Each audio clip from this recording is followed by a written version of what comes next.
বলছে আমি 7 টাকা বাড়িয়েছি। বলো তোমার 7 টাকা বাড়ানোর দরকার নেই, বলো তোমার 7 টাকা বাড়ানোর দরকার নেই, বলো তোমার 7 টাকা বাড়ানোর দরকার নেই। মুখ্যমন্ত্রী অশ্লীল কথা বলাতে অভ্যস্ত। দুর্নীতি, দুর্নীতি, অশ্লীল শব্দ, অশ্লীল আচরণ, অশ্লীল কাব্য লেখন। আমি কাব্যের দিক থেকে ওটাকে অশ্লীলই বলবো। তুমি মুখ্যমন্ত্রীর স্বাভাবিক প্রবণতা। মঞ্চে না বলে কি আছে, আমি বুঝি না আপনারা। যার স্বাভাবিক অভ্যেস সে মঞ্চে বলে ফেলবে। এটা আজকে নতুন বলছে নাকি? ওর কাছের বহু লোক তারা আমাদের কাছে বসে দুঃখ করেন যে এইরকম একটা অশ্রাব্য কথা বলতে উনি ভালোবাসেন। এটা ওর অভ্যেস, এটা ওর কৃষ্টি। সুযোগ থাকলে জিপটা আমি টেনে নিতাম, ইলেকশন বলে কিছু বলিনি।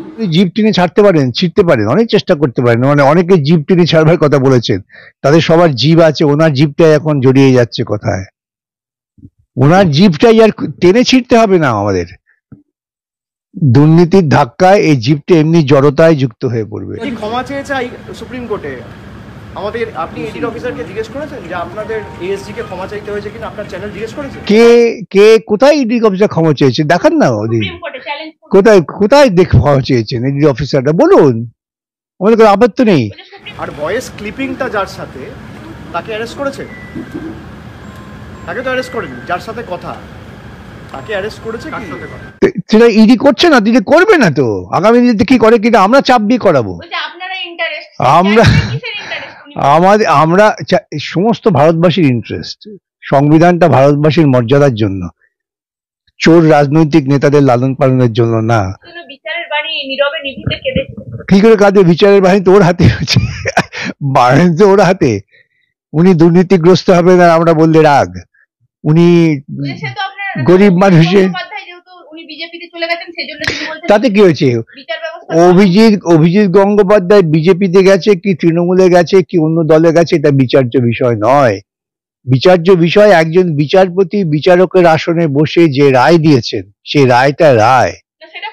সেই রায়ের বিরুদ্ধে, আমি বলি কথা শেষ করতে, সেই রায়ের বিরুদ্ধে আইনি পদ্ধতি আছে, সেই পদ্ধতি অবলম্বন করে আইনটাকে খারিজ করুন, রায়টাকে খারিজ করুন। রায়টাকে খারিজ করতে পারলেন না, জবাব দিন সাধারণ মানুষের কাছে। কত লক্ষ টাকা খরচা করেছেন এই অভিজিতের রায়কে বাতিল করবার জন্য চেষ্টা করে? কত লক্ষ টাকা, কোটি টাকাও হতে পারে। অভিজিৎ বিজেপিতে গিয়ে তার অধঃপতন হয়েছে কি তার ঊর্ধ্বগতি হয়েছে ভিন্ন কথা, কিন্তু তিনি যে রায় দিয়েছেন বিচারপতি আসনে বসে, সেই রায়ের যৌক্তিকতার বিরুদ্ধে কথা বলুন। মানুষকে বিভ্রান্ত করার অনেক চেষ্টা হয়েছে। কেন বিচারের বাণী তো কাঁদেনি? বিচারের বাণী তো মানুষকে আশার আলো দেখিয়েছে। বিচারের বাণী ওকে কাঁদাচ্ছে কেন? উনি বুঝতে পারছেন যে ওর দিন সমাগত, ও যে গঙ্গার ওপারেই ওকে থাকতে হবে। উনি এখন যেখানে বসবাস করেন ঠিক তোর উল্টো দিকেই ওর বাসাবাস ব্যবস্থা করা হবে। দেখুন, একটা দেশে রাজ্যের মুখ্যমন্ত্রী, তাকে দেখে লোকে চোর চোর স্লোগান দিচ্ছে, এর থেকে লজ্জাজনক পরিস্থিতি কি আর হতে পারে? আর বলতে পারেন কেন চোর চোর স্লোগান দেবে? কই জ্যোতি বসুকে দেয়নি, বুদ্ধদেব ভট্টাচার্যকে দেয়নি, বিধান রায়কে দেয়নি। উনি সততার বিজ্ঞাপন কার টাকায় দিয়েছিলেন বলুন? ব্যাপক চুরি করেন উনি। উনি যদি আমার সঙ্গে বিতর্ক আসে, ব্যাপক চুরি করেন। ওর লেখা ওই সমস্ত বই যা কেউ পড়ে না, আমি গ্যারান্টি দিয়ে বলতে পারি, পয়সা দিয়ে কিনে ওই বই কেউ পড়ে না, কেন? ওটা পাঠযোগ্য নয়। সেই সমস্ত বই বিভিন্ন স্কুলে বিক্রি করা হচ্ছে, বাধ্য করা হচ্ছে। চুরি না হয়? চুরি মানে কি শুধু হাত পেতে টাকা নেওয়া? চুরি নয়। উনি যখন ক্যাবিনেট মিটিং এ বসে সিদ্ধান্ত নিচ্ছেন যে বেআইনি ভাবে যারা নিয়োগপত্র পেয়েছেন তাদের চাকরি বজায় থাকুক, এর থেকে বড় চুরি আর কি হবে? একটা কথাও মমতা বন্দ্যোপাধ্যায় আজ পর্যন্ত রাজনৈতিক জগতে সত্য বলেননি। এটা তো আমার চ্যালেঞ্জ। আমি তো এই কথা কবে থেকে বলছি, একটা কথাও সত্য বলেনি। যখনই উনি চ্যালেঞ্জের মুখোমুখি হন পালিয়ে যান। উনি একসময় সিপিআইএম এর বিরুদ্ধে খাতা খুলবেন, আমার বিরুদ্ধে খাতা খুলবেন বলেছিলেন। আমি তো বলেছিলাম এক হাড়ি রসগোল্লা খাওয়াবো। আর কখনো শুনেছেন এই নিয়ে কোনো কথা বলতে? কিসের ভয়? রাজ্য সরকারে যদি সিবিআই তদন্ত হয় কি যে কেউ তদন্ত করবে? সুতরাং এটা কথা না, কথা হচ্ছে আমি ব্যাপক দুর্নীতি, আপনারা আগামী দিনে মামলার আরো তথ্য যখন প্রকাশিত, ব্যাপক দুর্নীতি, পাহাড় এবং সমুদ্র হাসছে দুর্নীতির বাতাবরণে, নিচেও দুর্নীতি, ওপরেও দুর্নীতি। ইতিমধ্যেই বহু নেতা মন্ত্রীর নাম এসে গিয়েছে, গোটা তৃণমূল দলটা যুক্ত। তৃণমূলে আমি তো বলি একজন মানুষ বার করুন খুঁজে, যে মানুষ বুক বাজিয়ে বলতে পারবে আমি সৎ। সততা শুধু এটা নিয়ে নয় যে আমি টাকা খাইনি, আমি অসৎ লোককে সমর্থন করছি, এটাও অসততা। পশ্চিমবঙ্গের জনচেতনা এখনো বেঁচে আছে, যারা দুর্নীতির বিরুদ্ধে মাথা তুলে লড়াই করছে। এটা পশ্চিমবঙ্গ তথা ভারতবর্ষের পক্ষে একটা অত্যন্ত উজ্জ্বলতম দৃষ্টান্ত। কোন পর্যায়ে নেমেছে তার থেকে আমার জেলে থাকা ভালো। উনি যত দ্রুত জেলে যাবেন তত পশ্চিমবঙ্গের পক্ষে সৌভাগ্যের দিন। জেলে গেলে আমি বিশ্রাম পাবো। খুব ভালো, উনি তাড়াতাড়ি জেলে চলে যান, উনি বিশ্রামে থাকুন, পশ্চিমবঙ্গবাসীকে বাঁচতে দিন। ভারতবর্ষের রাজনীতিতে যদি কলঙ্কজনক অধ্যায় নিয়ে গবেষণা হয় এবং কলঙ্কজনক চরিত্র যদি গবেষণার মধ্যে আসে, তার প্রথম নাম মমতা বন্দ্যোপাধ্যায়। বলছে কালীঘাটের কাকুর ভয়েস স্যাম্পল মিলে গেল। এই মুহূর্তে সবাই বলছেন যে নাম আসার কথা ছিল সেই নাম কি এসে গেছে, শুধু সময় মাত্র গ্রেফতারির আশঙ্কা। আমার সঙ্গে রয়েছেন বিশিষ্ট আইনজীবী বিকাশ রঞ্জন ভট্টাচার্য, তার সঙ্গেই কথা বলবো। কালীঘাটের কাকুর ভয়েস স্যাম্পল এসে গেল, মিলে গেল। এতে মিলবে এ নিয়ে তো আমাদের মনে কোনো শঙ্কা ছিল না। আমি কেন, যে কোনো সুস্থ চিন্তা, যুক্তিসম্মত চিন্তা ভাবনা করেন এমন কোন মানুষ, তাদের কারো মনে সন্দেহ থাকার কথা নেই। কেন এই গোটা দুর্নীতিটা পরিকল্পিত দুর্নীতি। এই দুর্নীতি পরিকল্পনা হয়েছে তৃণমূলের হেডকোয়ার্টার থেকে এবং রাজ্য মন্ত্রিসভা থেকে, যার মাথায় আছেন মমতা। আর মমতা যখন মাথায় আছেন তখন মমতার পাশে কান বা কাজ চাই বলুন তার ভাইপো। মমতার সেকেন্ড ইন কমান্ড পার্থ আজকে জেল খাটছে, তাকে তারা অস্বীকার করছে। এইসব তৃণমূলের রাজনৈতিক কৃষ্টি। তাহলে ইতিমধ্যেই যা তথ্য আছে আমাদের কাছে, যে তথ্য আদালতে পেশ হয়েছে, তাতে যথেষ্ট প্রমাণ হয় যে পিসি ভাইপো উভয়ই যুক্ত। আমি আজকে তো বলছি, যদি এই নিয়োগ দুর্নীতির বেআইনি টাকা, ইলেকট্রাল বন্ডের বেআইনি টাকা ইলেকশন কমিশন বাজেয়াপ্ত করে নিত, তাহলে তৃণমূল দলটা গঙ্গায় ডুবে যেত। এই বেআইনি টাকার উপর দাঁড়িয়ে ওরা লম্ফজম্প করছে, লুম্পেনদের মদত দিচ্ছে, তাদের টাকা দিচ্ছে, পয়সা দিচ্ছে, বিরিয়ানি খাওয়াচ্ছে, মদের বোতল দিচ্ছে, তাদের হাঙ্গামা করাচ্ছে। কেন অভিষেক বন্দ্যোপাধ্যায় বলেছেন কেন ইলেকটোরাল বন্ড করা হলো, কি দরকার ছিল? এর তো কোনো দরকার ছিল না, যেটা টাকা দিচ্ছে সবাই। তাহলে তিনি টাকা নিলেন কেন? দরকার ছিল না যদি বলে থাকে, টাকাটা নিলেন কেন? টাকাটা কেন ফেরত দিয়ে দিলেন না? বড় বড় বক্তৃতা করছেন। যে কায়দায় মোদী মানুষকে বিভ্রান্ত করার চেষ্টা করছে, সেই একই কায়দায় অভিষেক বিভ্রান্ত করার চেষ্টা করছে। তুমি যেটুকু নিয়েছো সেটুকু ফেরত দাও। আমার তো মনে হয় যদি আনুপাতিক হিসেব করা হয়, তৃণমূল সবচেয়ে বেশি টাকা পেয়েছে। মোদী গোটা দেশে যেখানে বিজেপির মতো একটা দুর্নীতিগ্রস্ত দল আছে, তারা বিভিন্ন রাজ্যে সরকার পরিচালনা করছেন, তারা সেখানে পেয়েছেন প্রায় ৬,০০০ কোটি টাকা বা ৮,০০০ কোটি টাকা, কেউ কেউ বলছেন। একটি রাজ্যে তৃণমূল পেয়েছে ১৬০০ কোটি টাকা। হিসেব করুন না, ভারতবর্ষে কত প্রদেশ? আমার হিসাব করার দরকার নেই, এরা কেন ইলেকটোরাল বন্ড করলো কেন? বলছে আগে থেকে, অনেকদিন আগে থেকে তাহলে নির্বাচন হয়নি, টাকা নেওয়া হয়নি। নির্বাচনে ইলেকট্রাল বন্ড নিয়ে তো মামলা করেছিল সিপিআইএম মামলা করেছে, আর কিছু সৎ নাগরিক মামলা করেছে। তৃণমূল কংগ্রেস তো ইলেকট্রাল বন্ডকে সমর্থন করেছে।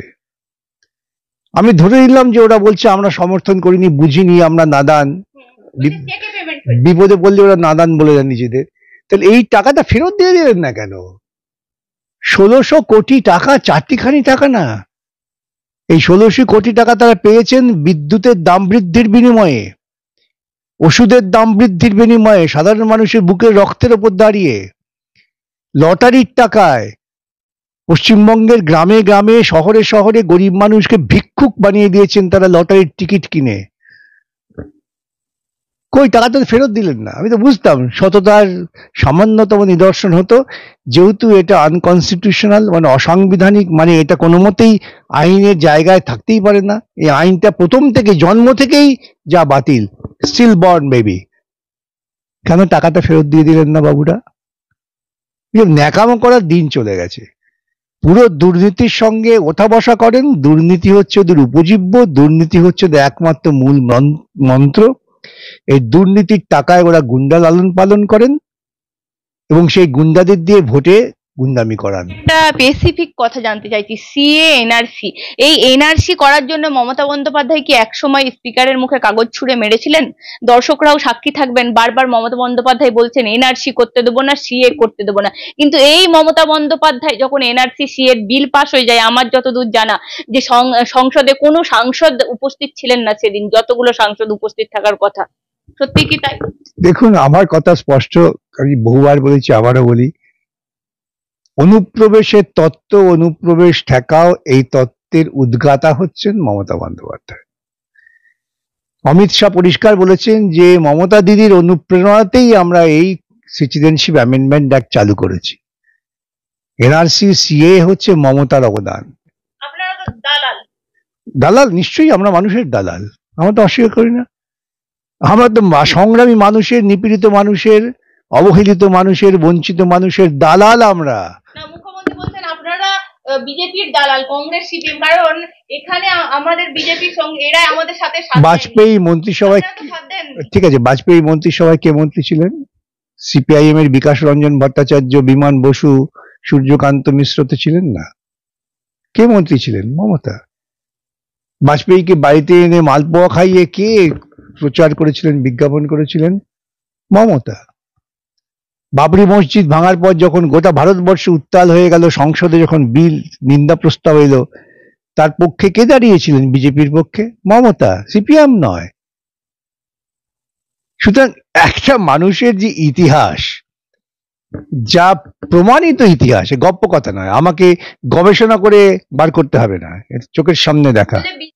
ভারতবর্ষের রাজনীতিতে যদি কলঙ্কজনক অধ্যায় নিয়ে গবেষণা হয় এবং কলঙ্কজনক চরিত্র যদি গবেষণার মধ্যে আসে, তার প্রথম নাম মমতা বন্দ্যোপাধ্যায়। এবং আপনারা শুনলে অবাক হয়ে, আপনাদের মানুষের তো বিক্ষোভ করা উচিত। জনগণের টাকায় মামলা হচ্ছে।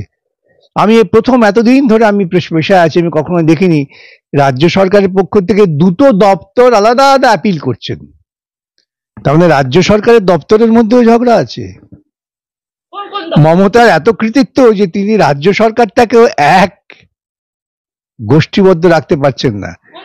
শিক্ষা দপ্তর মামলা অ্যাপিল করেছে, স্বরাষ্ট্র দপ্তর অ্যাপিল করেছে, এবং আজ দীর্ঘদিন শুনানির পর আজকে ডিভিশন বেঞ্চ তারা বলে দিয়েছে না, তদন্ত হবে, সিবিআই করবে, অসুবিধা কি? ওই তো আমি জানি আমি চুরি করেছি, অতএব তদন্ত কেন করব?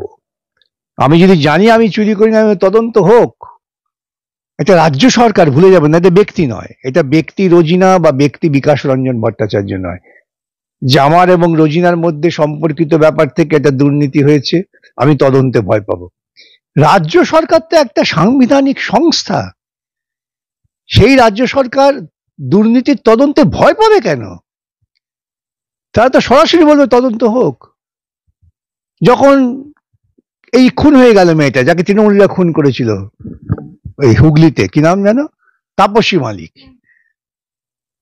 সিবিআই তদন্ত, রাজ্য সরকার বলছে হোক তো সিবিআই তদন্ত, অসুবিধা কি আছে? তখন সরকারে ছিলেন মুখ্যমন্ত্রী বুদ্ধদেব ভট্টাচার্য, তারা তো কোনো অ্যাপিল করেননি। নন্দীগ্রাম সিবিআই তদন্ত, রাজ্য সরকার অ্যাপিল করেননি। সুপ্রিম কোর্টে অ্যাপিল হয়েছিল, আমি ছিলাম তার সঙ্গে যুক্ত, যে একটা আইনকে তারা বাতিল করেছিলেন, সেই আইনটা যাতে থাকে সেই জন্য অ্যাপিল হয়েছিল। সিবিআই তদন্তের বিরুদ্ধে অ্যাপিল হয়নি। কিসের ভয়? রাজ্য সরকারে যদি সিবিআই তদন্ত হয়, কি যে কেউ তদন্ত করবে? সুতরাং এটা কথা না, কথা হচ্ছে আমি ব্যাপক দুর্নীতি। আপনারা আগামী দিনে মামলার আরো তথ্য যখন প্রকাশের, ব্যাপক দুর্নীতি, পাহাড় এবং সমুদ্র হাসছে দুর্নীতির বাতাবরণে, নিচেও দুর্নীতি, ওপরেও দুর্নীতি।